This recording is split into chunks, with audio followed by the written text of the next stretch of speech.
I didn't think the text was real at first. Move out tonight. We move in tomorrow. No hello, no name. Just a blunt instruction from a number saved in my phone as Facilities Temp Housing. And if you've ever lived in corporate housing, you know how it goes. You're a suitcase with a badge. 1 week you're in a studio above a noisy bar. The next you're in a premium unit because an executive is flying in and someone decided you're the easiest piece on the board to slide.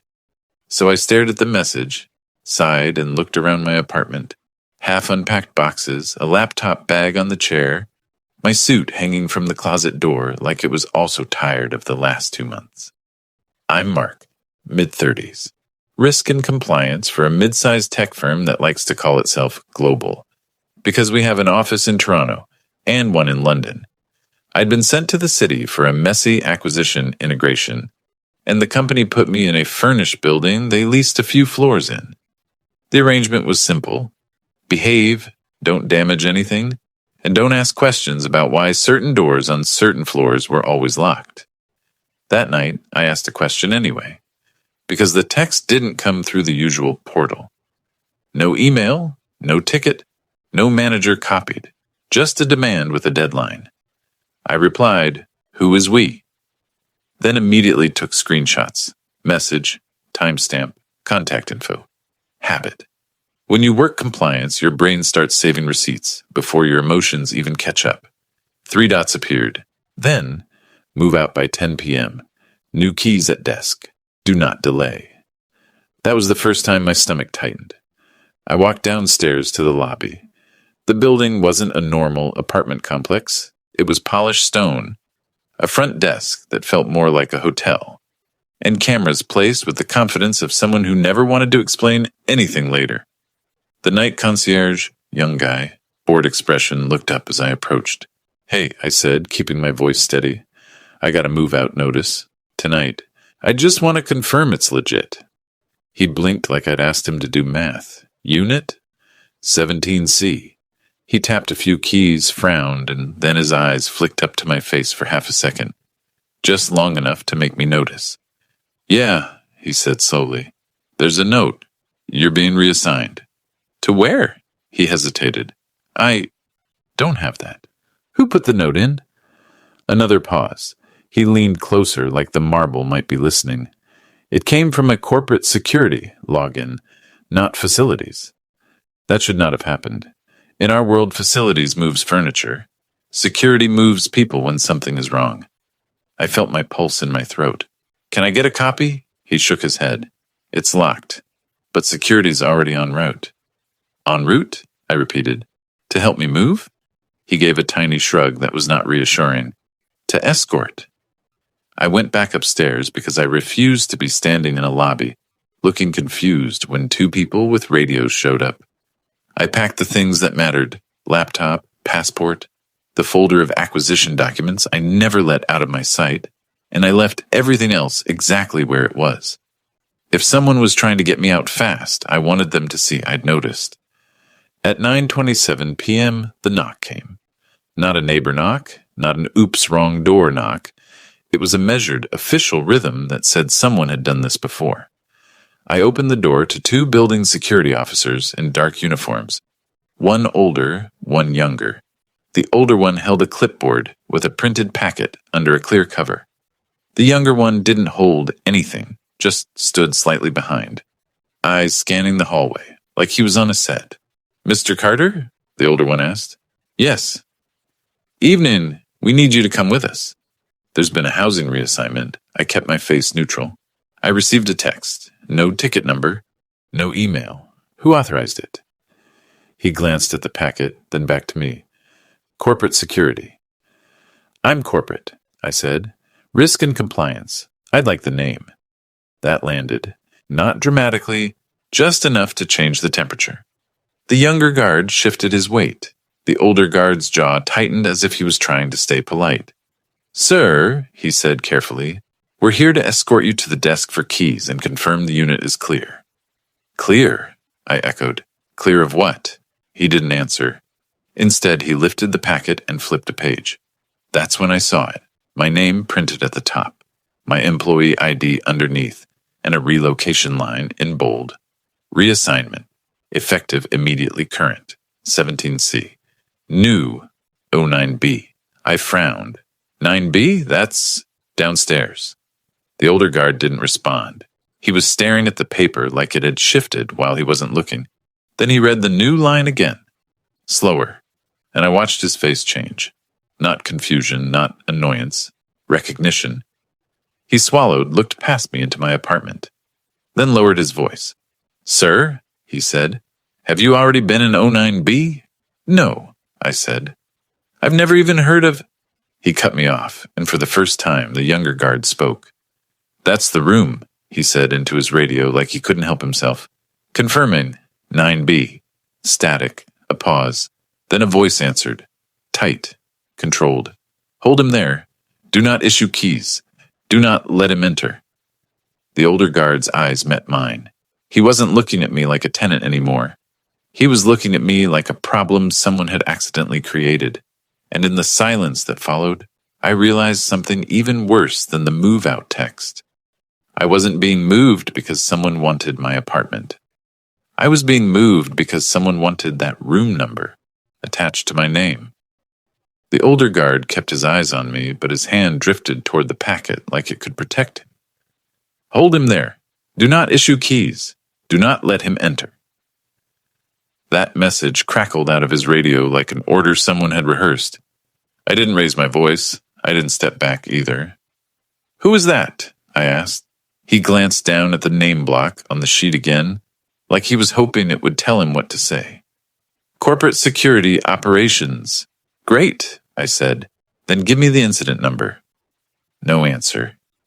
The younger guard shifted, still angled toward the hallway, like he was expecting someone else to arrive, or like he didn't want to be seen standing alone with me. Am I being relocated? I said slowly, or detained?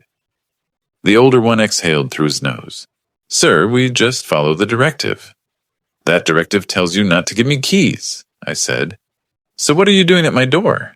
His jaw worked once. We're escorting you downstairs. Why? He didn't respond. He just nodded toward the elevator. I grabbed my laptop bag and my folder, left everything else. If they were going to tell a story about me later, I wanted it to be a story with as few props as possible. In the elevator, neither of them spoke. The younger ones stared at the indicator lights like they were counting down. On the way down, my phone buzzed. A new text. Same number. Stop asking questions. Be ready in lobby. That was when irritation finally pushed past confusion. Facilities doesn't tell you to stop asking questions. People who are hiding something do. I screenshotted it and slipped my phone back into my pocket. The lobby felt different at night. The lighting was softer, but the cameras were still bright little black eyes. The concierge looked up, saw the uniforms, and immediately sat up straighter. The older guard spoke first. We need to confirm a reassignment. Unit 09B. The concierge's fingers hovered over his keyboard. He looked at me, then at the guards, then back at the screen. I don't have keys to 09B, he said carefully. Corporate security does, the older guard replied. The concierge swallowed. Then why are you? He stopped himself mid-sentence, like he remembered where he worked. I stepped forward. Let's keep this clean, I said. I'm refusing entry to 09B because I have no authorized keys, and I'm being instructed not to enter. I want that noted. The concierge nodded quickly, grateful for something simple he could do. He typed. I watched his screen just long enough to catch a line of text. Reassignment. High priority. Do not discuss. Print me the reassignment ticket, I said. His eyes flicked left and right. I can't. It's restricted. Then print me a receipt that I was instructed to relocate, I said. Something. A timestamp. A signature line. He hesitated, then pulled a small notepad from under the desk and wrote the date and time, the building address, and my unit number. He slid it toward me with a pen. It wasn't official, but it was something that existed outside their system. The older guard didn't like that. Sir, this isn't necessary. It's necessary for me, I said, and signed my name under the concierge's note. And for you. if anyone tries to say, "You let me in." For the first time, the younger guard looked at me like he understood exactly what I was doing. I turned back to the older one. "Call your supervisor. Put them on speaker." He pressed his radio again, but his voice changed, more formal, more cautious. "Ops, requesting guidance. Subject is requesting incident number and supervisor contact." Static. Then, "Stand by." That waiting minute was the most revealing part. No one acted like this was a normal move. No one said, "Sorry for the inconvenience." No one offered a temporary unit. They were stalling, and I didn't know it yet. But that hesitation was the first crack. My phone buzzed again, this time an email from my company address. Subject line, "Access update." Effective immediately. I felt my face go cold. I opened it. It wasn't long. One paragraph. Sanitized language. The kind HR uses when they want to sound neutral while cutting your legs out. Per corporate security direction, your building and network access are being temporarily adjusted pending verification. Do not attempt entry to restricted areas. Further guidance will follow. No signature. Just an alias mailbox. I stared at the screen, then held it up to the older guard. "Do you see what you're doing?" I asked, and "You're creating a record that I'm attempting entry when I haven't even been given keys." He didn't look at the phone. He looked past it like he'd been told not to engage. "Sir," he started. "Stop," I said. "Answer one question. Why 09B? He swallowed once. "I don't have that information." I leaned in slightly, voice low. "Then here's what you do have: a timestamp, a packet, a room number, and an instruction not to let me in. That's not relocation, that's choreography." The concierge pretended to adjust a brochure stand, but I could see him listening. The radio crackled again. "Supervisor en route. 5 minutes." "Fine," I said. "Until then, I'm going back to 17C. The older guard stepped sideways, blocking the elevator bank. "You can't," he said. "Why not?" I asked. He hesitated. "Unit needs to be cleared." "Cleared of what?" He didn't answer. Again. My irritation turned into something sharper. "If you're going to hold me here, say it out loud," I said. "Say you're detaining me." The younger guard finally spoke, quietly. "We're not detaining you." "Then move," I said. They didn't. That was the moment I stopped hoping it was incompetence and started treating it like a setup. I pulled out my phone and opened my location history. It showed me in the building, 17th floor, then elevator, then lobby. I opened the screenshots of the text thread. I opened the timestamps. I opened the photo I'd taken of the packet header when the older guard wasn't looking. Then I did something simple. I asked the concierge, "What's the protocol when someone claims a tenant accessed a restricted floor?" The concierge blinked. "Access logs, elevator keycard taps, camera." "Exactly," I said, turning back to the guards. "So here's my statement, in front of him and the cameras. My badge has not left my possession. I have not accessed 09B. I am requesting preservation of CCTV from 8 onward." The older guard's eyes flickered, just for a second, because that was the first time I said something that could outlive the night. And then his supervisor arrived, not in a uniform, in a suit, with my employee photo printed on a sheet in her hand, like she'd been looking for me, not housing me. And then silence, the kind that means something's gone wrong. The woman in the suit didn't walk like building staff. No keys, no clipboard, no "good evening," just a straight line from the front doors to me, like the lobby was hers. She held a sheet of paper with my employee photo printed at the top, the same photo that lived in our HR system. Not something a residential building should ever have. "Mark Carter," she said, not asking. "Risk and compliance." I didn't answer right away. I watched the guards behind her. They didn't look relieved she'd arrived. They looked supervised. "Who are you?" I asked. She flipped her badge just long enough for me to catch the words "Corporate Security Operations" and a name. Dana Harlow. "We're going to clear up a discrepancy," she said. "You'll come with me." To where? I asked. Already knowing the answer, her eyes didn't blink. 9B. My stomach dropped, not from fear exactly, from recognition. Because that wasn't a relocation, that was a destination. I kept my voice level. You told them not to issue keys. You told them not to let me enter. She gave a thin smile. Those are precautionary controls. Precautionary against what? I said. Dana took a half step closer, lowering her tone as if she were doing me a favor. Against you walking into a restricted unit without briefing. There it was. The first clean admission on camera. Restricted unit. The concierge's eyes flicked up to the ceiling cameras and back to me. He understood what I was doing, so did I.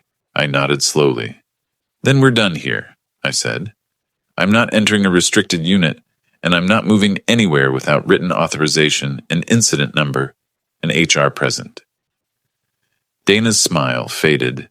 This isn't an HR matter. Everything becomes an HR matter the second you adjust my access and escort me, like I'm a threat, I said. And since you've already touched my network access, it's also a legal matter. Her jaw tightened. You're making this harder than it needs to be. I let that sit for a beat, then asked the question that mattered. What is 09B, Dana? She didn't answer. Instead, she turned slightly and gestured toward the elevator, like the discussion was over. That's when I noticed the packet in her other hand wasn't just my photo. It was a folder, thick, tabbed, the kind internal audit uses when they already decided the conclusion and just need the paperwork to survive discovery. I said, before I move an inch, I want you to state on record, am I free to leave this building right now? A pause. Dana looked at the guards. The older one stared at the floor. The younger one kept his eyes forward like he was trying not to participate. You're free to leave, Dana said carefully, but I don't recommend it. Why? I asked. She leaned in, voice low. Because if you walk, it becomes non-cooperation. And in that second, the last piece clicked into place. They weren't trying to move me. They were trying to get me into a room that would create a record, a narrative, a reason to say I'd been somewhere I shouldn't be. A room where cameras could be selectively unavailable. A room where a signature could appear on a form I never meant to sign. I felt my irritation burn off and leave something colder behind. I nodded once. Okay, I said. If I'm free to leave, I'm leaving the lobby area and returning to 17C. Dana's voice sharpened. That unit is sealed. Sealed by who? I asked. By corporate security, she said, like that answered everything. Then I want that said again, I replied, slightly louder, for the cameras. Corporate security is preventing me from accessing my assigned corporate housing unit. The concierge froze, hands midair over the keyboard. He knew what those words meant. Donna stared at me. You're very practiced at this. I do compliance, I said. Practice is how people survive bad systems. She took a breath through her nose, then made a small, impatient gesture. The older guard stepped forward and produced a plain white envelope. No building logo, no facilities stamp, just my name, handwritten. Donna took it and held it out. Your temporary access badge and instructions. I didn't touch it. Put it on the desk. She set it down like I'd insulted her. I opened it carefully as if it might bite. Inside was a single RFID card and a folded page. The page had 3 bullet points. Proceed to 09B. Do not use your personal device during the verification. Cooperate fully to expedite reinstatement of access. No company letterhead, no name, no signature, just instructions designed to look official enough to scare someone who didn't know better. Verification of what? I asked. Dana didn't answer, so I did something I didn't want to do, but I had to. I pulled out my phone and hit record, not theatrically, just calmly, and held it down by my side. Dana, I said, I'm refusing to enter 09B without counsel. I'm requesting HR and legal. I'm also requesting preservation of all CCTV and access logs from 8 p.m. onward. Her eyes flicked to my phone. You're not allowed to record. In a lobby with cameras? I cut in. And you just handed me an unsigned directive telling me not to use my device. That's not policy. That's control. She stepped closer. Turn it off. No, I said. The word came out steadier than I expected. And in that moment, something in me shifted. I stopped trying to understand her motivations and started treating her like a risk event with a timeline. I turned slightly toward the concierge. Print the building access log that shows my badge did not tap on the 9th floor reader tonight, I said. If you can't print it, write it down. Timestamp it. Initial it. The concierge hesitated, then nodded small and fast, like he'd been waiting for permission to do the right thing without getting fired. He reached under the counter, pulled out another notepad, and began writing. Dana's voice went flat. That won't help you. It helps the truth, I said. She laughed once without warmth. Truth is what survives procedure. And procedure is what survives court, I replied. Dana stared at me for a long second, then turned and spoke quietly into her radio. Too quiet for me to make out the words. The older guard's radio answered with a quick burst of static. Then the older guard looked at me, really looked at me for the first time. Not like a tenant, like someone who realized this wasn't going to go the easy way. Dana opened her folder, flipped a tab, and pulled out a form. She held it up, angled so the cameras couldn't read it, but I could see the title. Voluntary Consent to Search and Device Review. My mouth went dry. Now we're getting honest, I said. Dana's eyes didn't move. Sign it, cooperate, and you'll be back in your unit by midnight. I stared at the form, then at the envelope card, and I finally understood what A19B really was. It wasn't a new apartment. It was a room where they could take my phone, take my laptop, take my folders, then write the story however they wanted. I exhaled slowly, then said the calmest sentence I could manage. I'm not signing anything. Dana's expression hardened. Then you're choosing the hard path, I nodded. No, I said. You already chose it. I'm just refusing to be the guy you pin it on. And as I said it, my phone buzzed in my pocket. One more email. Subject line. Audit Committee Brief. 09B at Bewower M. Sent to a distribution list I'd never been on before. But my name was on it now. They thought intimidation would make me sign. Dana held the consent form like it was a ticket back to normal life. Cooperate, she said, and you'll be back in your unit by midnight. I stared at the paper, then at the unsigned instructions telling me not to use my phone, then at the two guards who suddenly looked less like security and more like witnesses. I realized something simple, and it hit like a slap. This wasn't about policy. It was about control of the narrative. So I stopped negotiating. I opened my laptop right there on the lobby side table, under cameras, in public, where nobody could later claim I met them privately. My network login still worked, barely, like they hadn't finished cutting it off. Dana's eyes narrowed. Close that. I'm documenting, I said. If you're confident this is legitimate, you shouldn't mind the paper trail. I typed fast, mechanical. 2. Legal hold. General Counsel mailbox. HR ops. Security governance. And, because it had just appeared in my inbox, the Audit Committee distribution list. Subject. Urgent. Attempted compelled entry to restricted unit 09B plus device. Search request. Refusal. Plus request to preserve evidence. Body. Date. Time. Location. Names. Exact phrases that I was instructed not to enter. That I was blocked from returning to my assigned unit. That I was presented with a voluntary consent search form and refused. That I was requesting immediate preservation of CCTV, access logs, and all comms related to 09B. I attached screenshots of the text.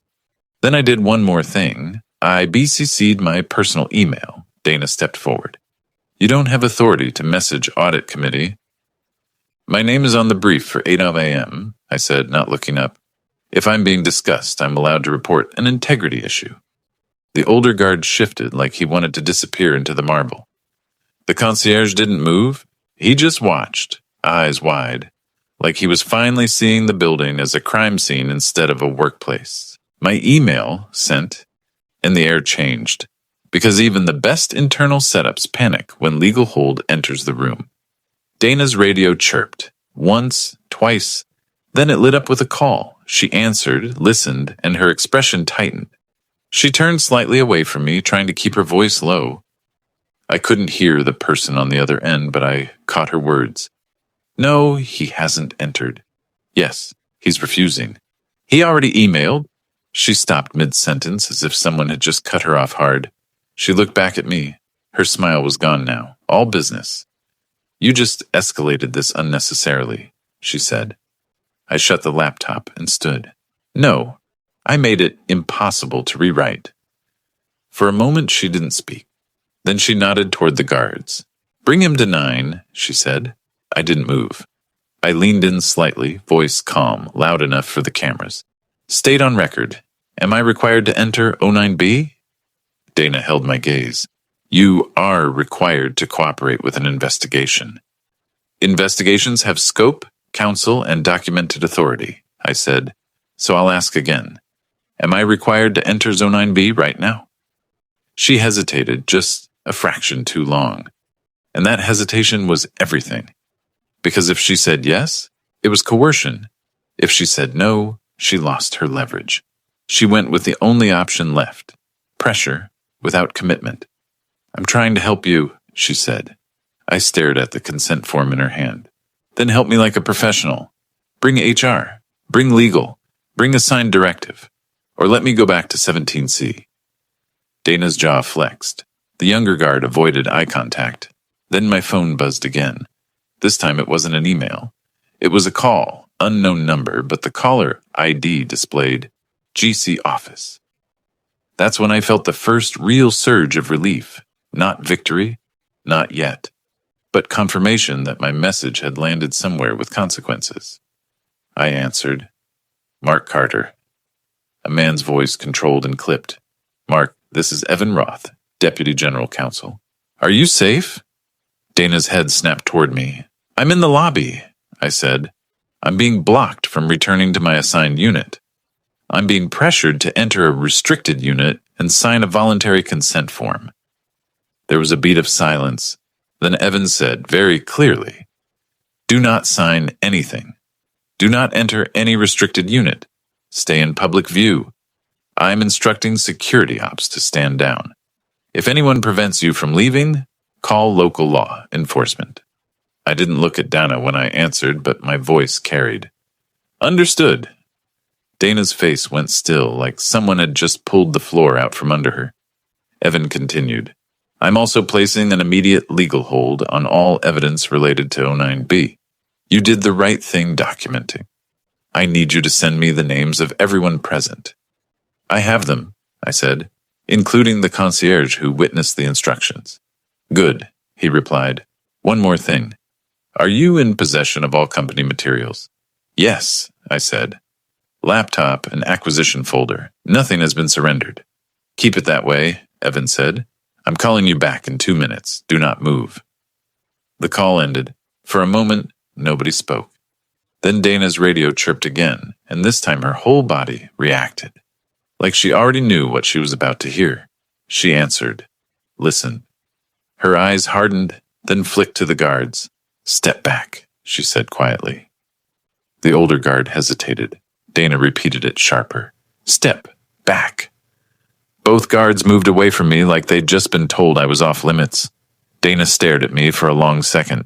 You think this makes you untouchable? It makes me documented, I said. There's a difference. Her lips pressed into a thin line. She folded the consent form once, slow, and put it back into her folder like she'd never held it out to me at all. Then she turned toward the concierge. I need a copy of the access logs. The concierge swallowed. I can't print restricted logs. Dana's tone turned dangerous. Then write them down. The concierge looked at me, then down at his notepad, the one with my time-stamped statement on it, and something in his face firmed up. I already wrote what I'm allowed to write, he said, and I initialed it. That was the moment I understood how badly Dana had miscalculated. She'd assumed everyone in the room would prioritize obedience over self-preservation. But when legal hold hits, people don't protect you. They protect themselves. My phone buzzed again. Evan calling back. I answered, and he didn't waste words. Mark, do you have a place to stay tonight? I was told my unit is sealed, I said. It is not sealed anymore, Evan replied. You're going back to 17C, and no one is to accompany you. If anyone tries, tell them you're under instruction from legal. I didn't smile. I didn't celebrate. I just looked at Dana.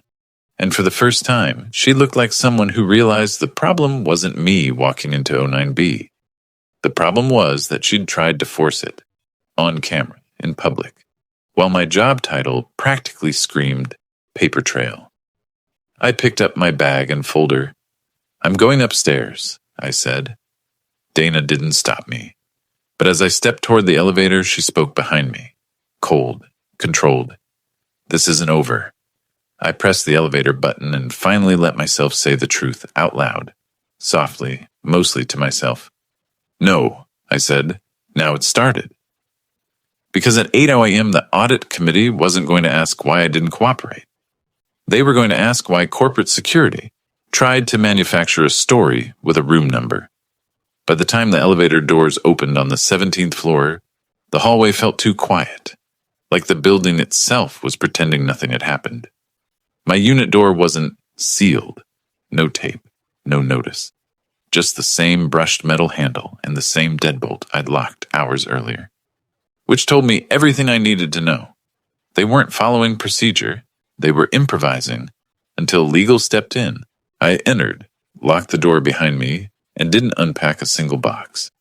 I sat at the small kitchen table with my laptop open and my folder in front of me like I was about to testify. Because at this point, I was. Evan called again, this time calmer. Mark, you're going to receive a written instruction in the next 10 minutes. It will come from legal. Anything else you get tonight, ignore. Understood, I said. Then he added something that made the whole night click into one clean shape. Do you know what 09B is? I hesitated. A restricted unit, apparently. It's not housing, Evan said. It's a controlled interview and evidence room corporate securities uses off-campus when they don't want things on company property. They lease it under the building contract so it looks like corporate housing, but it's registered internally as a security space. My stomach turned, not because it was shocking, but because it was worse than I'd guessed. So they were trying to get you into a room where they control the environment, Evan said. No witnesses, no independent cameras, no concierge, and a consent form in your face. I stared at the ceiling for a moment, letting that settle. Why me? I asked. Evan exhaled. Because you're on the integration team, you have access to acquisition files, and someone triggered a security alert tied to 09B tonight. They're trying to pin it on an internal person to close the loop fast. And they picked the guy who documents everything, I said bitterly. They picked the guy they could relocate quietly, Evan replied. They misjudged you. After the call ended, I did what I always do when something doesn't add up. I audited the timeline. Text at 8:41 p.m. Lobby at 9:10. Guards at 9:27. Dana at 9:40. Consent form at 9:48. Legal call at 10:03. I lined up my screenshots and emails in a single folder. I exported them. I uploaded them to a secure personal archive. Not to be dramatic, just to make sure nothing could disappear if my access went dark. Then I opened the one thing I'd avoided all night, the subject line that had hit me in the lobby. Audit Committee Brief, 09B, 8 a.m. I clicked it again and read the attendee list carefully. My name wasn't added at the bottom like a normal invite. It was inserted into the middle of the distribution like it had been there the whole time, which meant someone with privilege had edited it. And then I saw it. A second email under the same thread, sent earlier that afternoon that I hadn't received until now, because my inbox had been temporarily adjusted. It was a pre-brief note, one sentence. We need a clean narrative by morning. OMB cannot become discoverable. No signature, but the sender alias was familiar. SecOps Director. I sat back slowly, because I'd heard that voice before, not in person, on calls. The Director of Security Ops was a guy named Trevor Lane. Smooth, confident, always talking about risk posture and minimizing exposure. He'd also been unusually involved in the acquisition integration, always asking what systems were moving, what data was migrating, where logs would be stored. At the time, I thought he was just being thorough. Now I understood he'd been mapping the blind spots. I didn't sleep. At 6:45 a.m., I was already dressed, coffee untouched, laptop bag packed, like I was going into a hostile meeting, which, realistically, I was. At 7:12 a.m., legal emailed me formal instructions. You are not to speak to security ops without counsel present. You are to attend the audit committee briefing virtually. You are to provide your documentation package to legal for submission. You are to preserve all devices and records.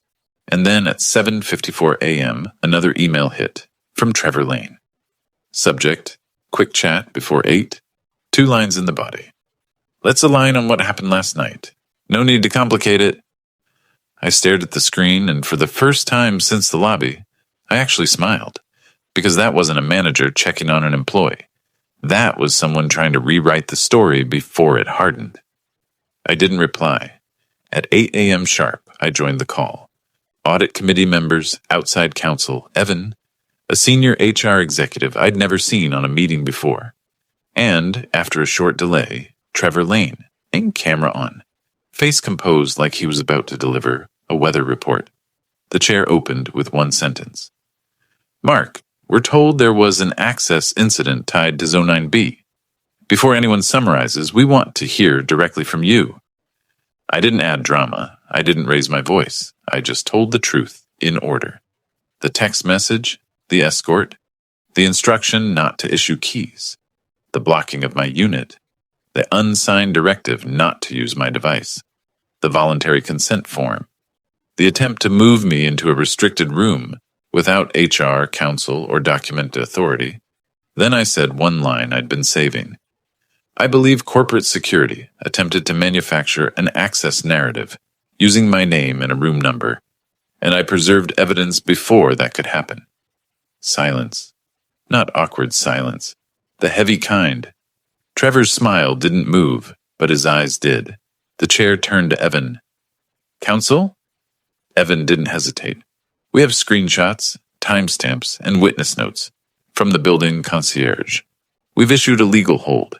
We've also confirmed O9B is not housing. It's a controlled security space. Trevor finally spoke, calm as ever. That's an overstatement. The chair cut him off. Trevor, we'll speak with you after. Mark, one more question. She leaned forward slightly. Who authorized the move-out text? I didn't guess. I didn't speculate. I shared my screen. The text thread included the contact name, but not the sender identity. What mattered was the metadata. The number matched a vendor account in our housing program. And when I showed the SecOps director email line, we need a clean narrative by morning, the chair's face changed. Because even without a signature, the intent was unmistakable. Evan spoke again. We have reason to believe the vendor account was accessed using corporate credentials, tied to security ops. Trevor's camera quality suddenly looked worse, like his bandwidth had dropped. The chair didn't raise her voice. She didn't need to. Trevor, she said, effective immediately. You are removed from this matter. Do not contact Mark Carter. Do not direct anyone else to contact him. Outside counsel will coordinate next steps. Trevor opened his mouth. Nothing came out. And that, right there, was the moment the night finally paid off.